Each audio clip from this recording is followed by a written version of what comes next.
The Wiz. The Wiz. Universal decided to spend a ton of money and take a big chance on an all-black cast, which had not been done on a big budget film before. There was certainly a lot of blaxploitation economical film productions, and they made money. Imagine that. Spend a little bit of money, make a lot. That's like something Hollywood still has to learn and relearn over and over again. The Wiz, it was the most expensive movie musical ever made at that time. Yep, $24 million. $24 million.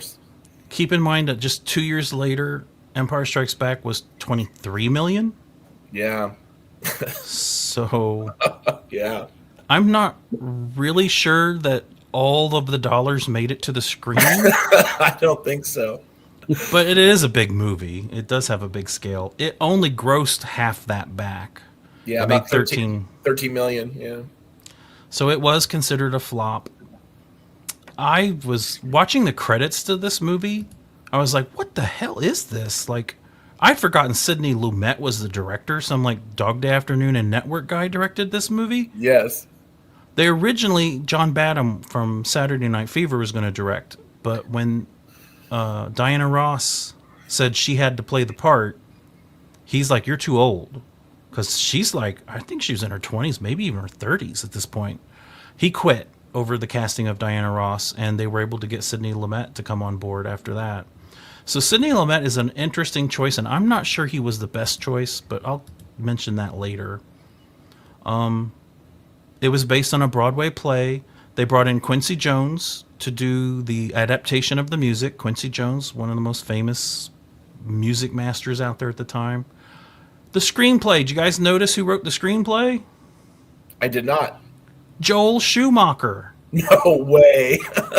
Batman Forever, Batman and Robin, The Lost Boys, Wow. Falling Down. It was that Joel Schumacher. He'd written a couple of other movies before that. This was like maybe his third film that he wrote.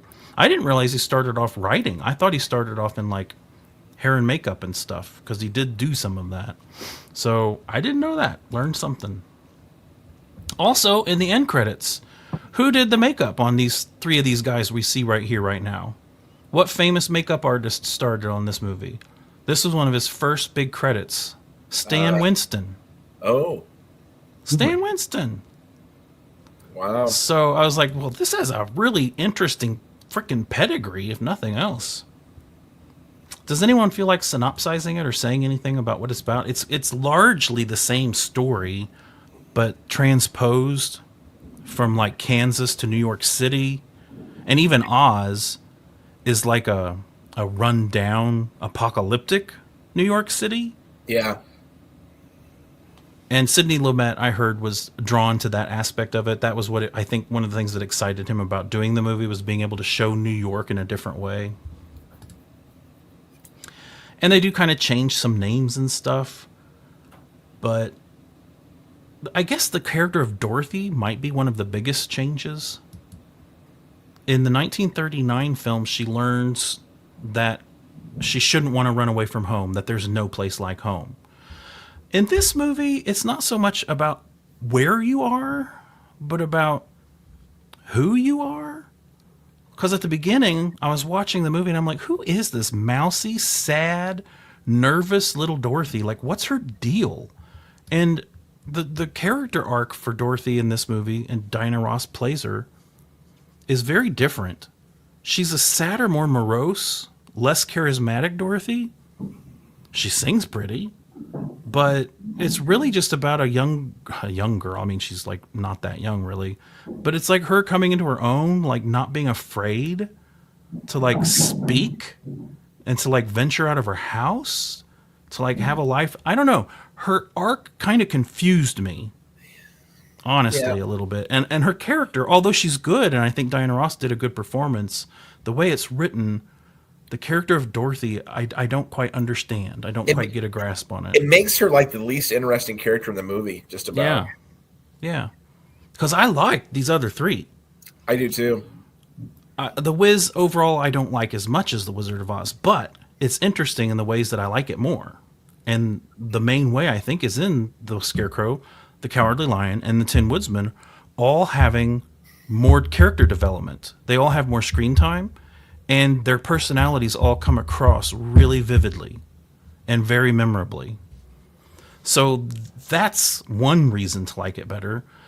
And I think it's as good as 39 with the production design and art design. It's really cool. I'm a big fan of like ruins and bombed out, busted places as settings, and that's what this whole movie is once they get to Oz. It is. I love the World Trade Center ends up being like the stand-in for Emerald City. Yeah. And the Coney Island thing is like Tin Man. Yeah. And then at the Cyclone roller coaster, which is all like derelict, and I think like Shea Stadium is in there. I'm a big fan of all that shit, and the tunnel, the subway tunnel stuff. The subway tunnel. One of my favorite scenes of the whole movie is the columns. Those tiled columns ripping away and becoming sentient. And even before that, I think the scariest thing in either the 39 or the 78 version, the scariest thing is those red little marionette puppets that grow into these big balloon monsters and start chasing them through the subway. I don't know what the fuck those were, but they were scary. The whole subway scene is really scary, like with the trash cans coming to life and having the teeth and attacking everybody. Now, I was real curious after seeing this. I wanted to know what Sidney Lumet thought of it, because I got the Criterion Blu-ray, like fully expecting there to be a commentary or a documentary on there, and there was hardly anything on the Criterion, unfortunately. It looks and sounds good, though. So, and it's hard to find anything on Sidney Lumet talking about this film. But I did find in 2008, he gave an interview with Entertainment Weekly where he said the film was a disaster. And he said he seemed to be blaming himself for it. He said he was trying to turn New York into Oz and trying to like transpose this fantasy world over New York, and he just didn't think he succeeded at doing that. But that's actually one of the things I thought the movie did best. I agree. So I think maybe he just knows the film didn't do that well. And I think he's the classy kind of director who takes all the blame when the ship sinks. You know, he goes down with it, right? Yeah. I think it just didn't do well for any number of reasons. But I don't think that was one of them. I thought the turning New York into Oz was one of the assets of the movie. It's long, though. This movie's a little bit more than 2 hours long. And I thought that was a little too long. I don't think all of the songs are great. No. My favorite was the first one that Michael Jackson sings. I guess we haven't mentioned that Michael Jackson plays the Scarecrow. Yeah, he was really wanting the part really badly, and Quincy Jones was skeptical that he could handle it, and Joe Jackson wasn't a fan of the idea because he was afraid it would affect the Jackson 5. Mm-hmm. So the only way he was allowed to do it was they put him up in an apartment in New York and basically made LaToya his like chaperone, keeper. Yeah, his keeper. He was only trouble. He was only 19. Yeah, I think 18 or 19. Yeah. Very young. His first feature film. Not that he did that many, but he's really good in it. He's really good at it. I think he's the acting wise, I think he's like the best part. He's very sweet and endearing. He's kind of playing himself. He's very natural. Very charismatic. The only people that they brought over from the Broadway version, because it's based on a Broadway musical, were Ted Ross as the lion and Mabel King as Eveline. Eveline, I think. Eveline, yeah. Who's basically the Wicked Witch of the West in this movie. And they're both big characters, very Broadway-y. Mm-hmm. So I can see why they may have kept those two. But man, the Tin Woodsman is also really good. I don't know who played him on Broadway. Nipsey Russell. And I didn't know who he was, but I did gather from some research that he was on a whole bunch of game shows in the 70s. At that point. Everybody knew who he was in the 70s. He's really good as the Tin Woodsman, because the Tin Woodsman is kind of in this movie a romantic, and he's had other girlfriends or wives, and he cries about some of them, and some of one of them's called Teeny. Yeah, he goes on and on about how Teeny like tore him up and changed him. I don't know. he he was a fun character. Yeah. The flying monkeys is what you're looking at right there. In this movie, they are leather-clad guys on bikes. Well, they actually kind of are the bikes, and like the pipes, the headers on the bikes make the wings, for the flying monkeys. It ended up getting nominations for cinematography, art direction, costume design, and adapted score. I wanted to point out the cinematography was by Oswald Morris, who also did The Dark Crystal. They originally had another cinematographer, Freddie Francis, I think, was scheduled to do this, and I think the movie started to fall behind schedule pretty early in production, and Universal might have insisted Freddie Francis go, but for whatever reason, he did go, and Oswald had to come in at that point. I might be wrong about some of that, but he didn't start off the original cinematographer. And it didn't win anything, and it didn't make a lot of money, but it sure has, just like the original Wizard of Oz, been something people remember fondly. And it's kind of stuck around and had a whole life after its initial theatrical run. I saw it when I was little and didn't remember it very much. I remembered he's on down the road. Yeah. Like a little bit of the music stuck with me all these years. But watching it this past week, I've said what I liked about it. What I don't like is how long it is. I thought some of the music dragged. Diana Ross, I'm real on the fence about. I love Diana Ross, and some of her singing is very beautiful in the film, but her character's just weird, and I don't get it. Richard Pryor's in it, but it's really not a great use of Richard Pryor. No, he plays the wizard, and he doesn't get a whole lot of screen time, and it did seem kind of like a waste of his talents. Yeah, and Lena Horne comes in at the end, and you don't get a whole lot of her either. And no. I thought it was the first half is the best half. After they see the wizard, it goes off the rails a little bit for me. Like, that's when it starts to really drag the most. This whole sequence, the climactic third act with the Wicked Witch parallel, this Eveline, went on too long. We were on this set for too long. And Sidney Lumet, man, I love Sidney Lumet movies. I love me some Sidney Lumet movies, but I don't think he was right for this. Because the way he shoots musical sequences is just in a lot of long, wide shots. And that's good when you're trying to get a sense of the overall choreography, but it lacks kineticism, if that's a word. Like, the editing in musicals can be powerful. It's just not here. There is editing, but not a lot of it, and it's not used during the musical numbers in any way to kind of bring them to life. Yeah, so, it's almost like he was like filming a Broadway play. Mm-hmm. Like you would set up a camera and film a Broadway play. Yeah, that's why I wanted to know more. Like, what was he going for? Like, I don't know.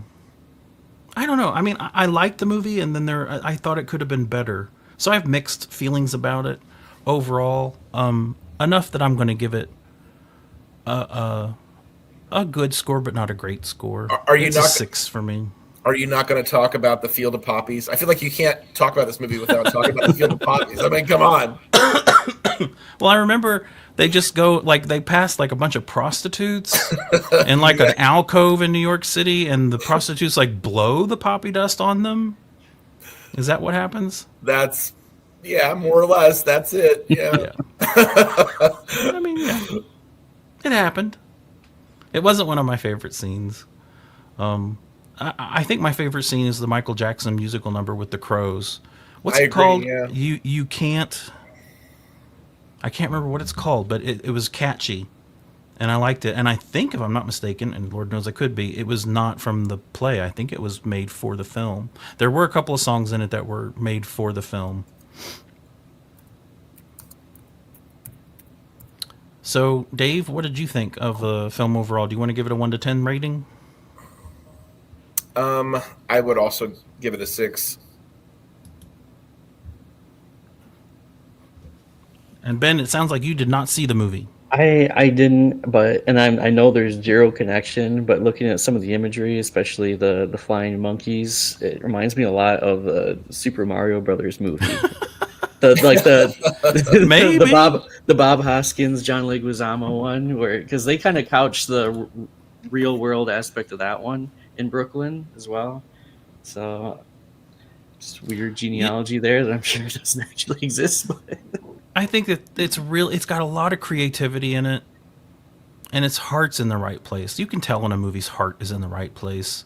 And then just for whatever reason, maybe the execution just doesn't work for some people. And I don't know. I wanted it to be better. I was rooting for it. And it pulled off more than I thought it would. So I liked it, but I didn't love it.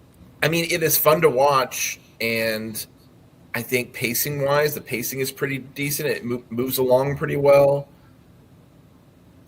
The music is kind of hit or miss for me. Yeah. And I really think the most disappointing part is Dorothy, really. I was going to say the same, and I hate to do that because I hate to pick on a lead actor like that. Yeah. And I saw in doing my research for it that she really wanted the part, and I think that's what made the movie happen. Like, when she wanted the part, it was like, oh, well, then it's yours. Like, that was going to happen no matter who else was attached. That's why they didn't care if the original director left. She was a big enough name, big singing superstar in the 70s. But this was like the last time she ever did a movie because it didn't do well. I don't think she's done any movies since then. I also wanted to point out that this is the movie where Michael Jackson hooked up with Quincy Jones. Quincy Jones, I also heard, didn't really like working on this movie. He did it as a favor to Sidney Lumet because they got along really well. But he said he did really like working with Michael Jackson. And after this movie, Michael Jackson asked him to produce his first big solo album. And he went on to also produce His first three.